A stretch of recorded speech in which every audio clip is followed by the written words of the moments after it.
delicious, right? But what if I told you that this innocent chocolate bar hiding in your pantry has a history drenched in blood, built on slavery, and stained by child labor that's happening right now, today, as you watch this? Buckle up. I'm about to take you on a journey through chocolate's surprisingly dark and twisted past. The ancient gift of the gods. If you can't imagine life without chocolate, you're incredibly fortunate you weren't born before the 16th century. Until that point in history, chocolate existed only in Mesoamerica, in a form completely unrecognizable from what we know and love today. As far back as 1900 BCE, the people of this region had mastered the art of preparing beans from the native cacao tree. But don't expect anything resembling those sweet chocolate bars sitting in your pantry. The earliest records reveal they ground these beans and mixed them with cornmeal and chili peppers to create a drink.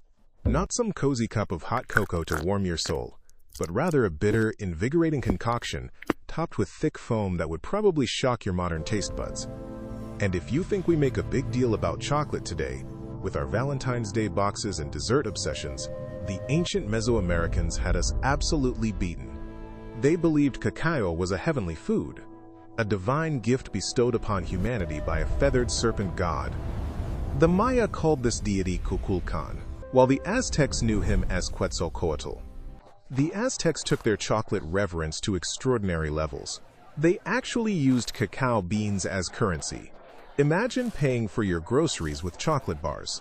They served chocolate at royal feasts, awarded it to soldiers as rewards for battlefield victories, and incorporated it into sacred religious rituals. Cacao wasn't just a beverage. It was a symbol of power, wealth, and divine favor, all rolled into one bitter, foamy drink. The first transatlantic chocolate encounter happened in 1519, when Spanish conquistador Hernán Cortés visited the magnificent court of Emperor Moctezuma at Tenochtitlan. According to records kept by Cortés's lieutenant, the emperor ordered 50 jugs of this precious drink brought forth and poured into golden cups. Just imagine that scene. 50 gleaming golden vessels filled with dark brown liquid crowned with foam presented to these bewildered European visitors who had never seen anything like it. When the Spanish colonists eventually returned home with shipments of these strange new beans, the missionaries, rather salacious accounts of native customs, gave chocolate quite the scandalous reputation. Europeans whispered that it was an aphrodisiac, a substance that stirred forbidden desires. Initially, its intensely bitter taste made it more suitable as medicine for ailments like upset stomachs. Nobody was enjoying this stuff for pleasure.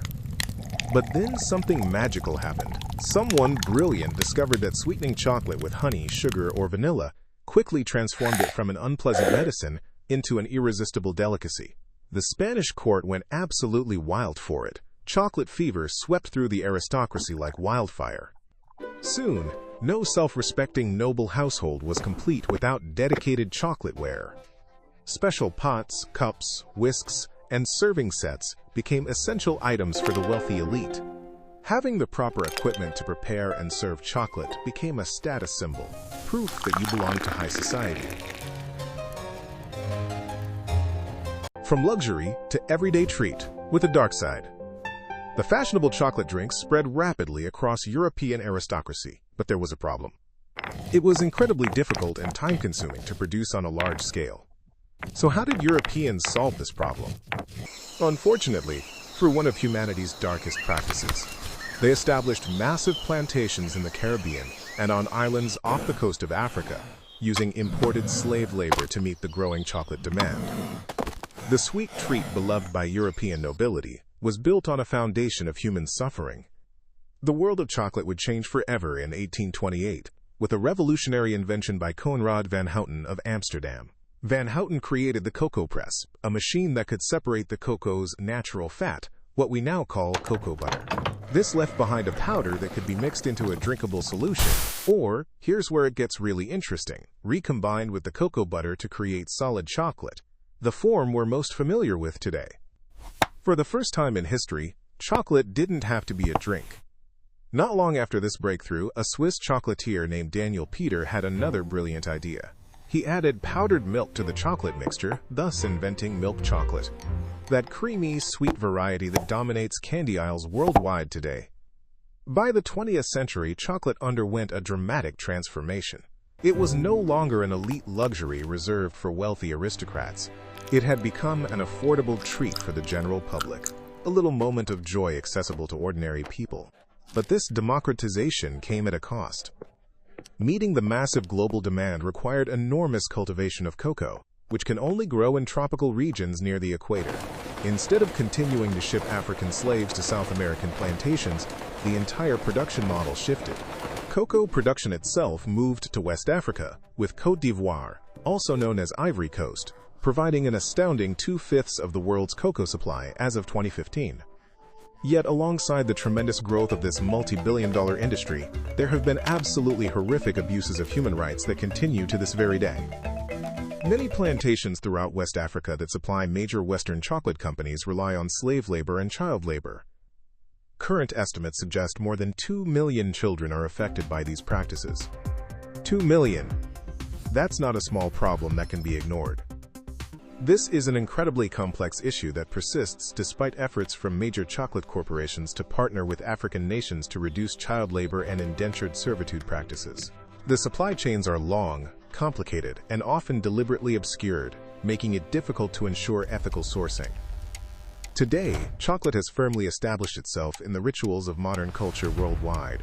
Due to its colonial association with exotic native cultures, combined with the immense power of advertising over the past century, chocolate retains an aura of something sensual, decadent, and deliciously forbidden.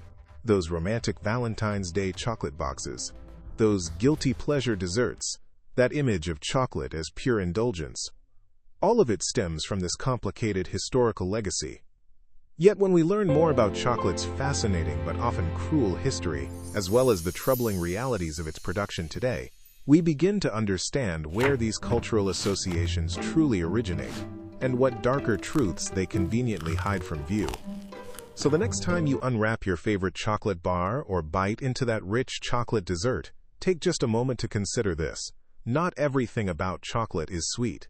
Behind that smooth, delicious taste lies a complex story of ancient civilizations, colonial exploitation, industrial innovation, and ongoing human rights struggles that we, as consumers, have the power to influence through our choices. Well, honestly, I still love chocolate, but I eat it rarely and in moderation. The point isn't to guilt trip you or ruin your favorite treat. Thanks for watching. Don't forget to subscribe and hit the bell icon so you don't miss our next video.